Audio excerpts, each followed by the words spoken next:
ஆதியாகமம் 7:9. ஆணும் பெண்ணும் ஜோடு ஜோடாக நோவாவிடத்தில் பேழைக்குட்பட்டன. ஆதியாகமம் 7:10. 7 நாள் சென்ற பின்பு பூமியின் மேல் ஜலப்பிரளயம் உண்டாயிற்று. ஆதியாகமம் 7:11. நோவாவுக்கு 600ஆம் வயதாகும் வருஷம் 2ஆம் மாதம் 17ஆம் தேதியாகிய அந்நாளிலே மகா ஆழத்தின் ஊற்றுக்கண்களெல்லாம் பிளந்தன.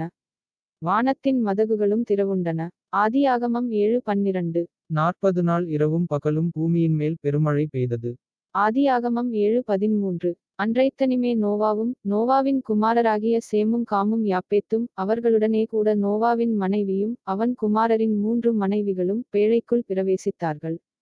ஆதியாகமம் 7:14. அவர்களோடு ஜாதிஜாதியான சகல வித காட்டு மிருகங்களும் ஜாதிஜாதியான சகலவித நாட்டு மிருகங்களும் பூமியின் மேல் ஊறுகிற ஜாதஜாதியான சகலவித பறவைகளும் பலவவிதமான பட்சிகளும் பிரவேசித்தன.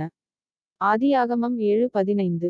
இப்படியே ஜீவசுவாசமுள்ள மாம்சமான ஜந்துக்கள் எல்லாம் ஜோடு ஜோடாக நோவாவிடத்தில் பேழைக்குள் பிரவேசித்தன. ஆதியாகமம் 7:16. தேவன் அவனுக்குக் கட்டளையிட்டபடியே ஆணும் பெண்ணுமாகச் சகலவித மாம்சஜந்துக்களும் உள்ளே பிரவேசித்தன.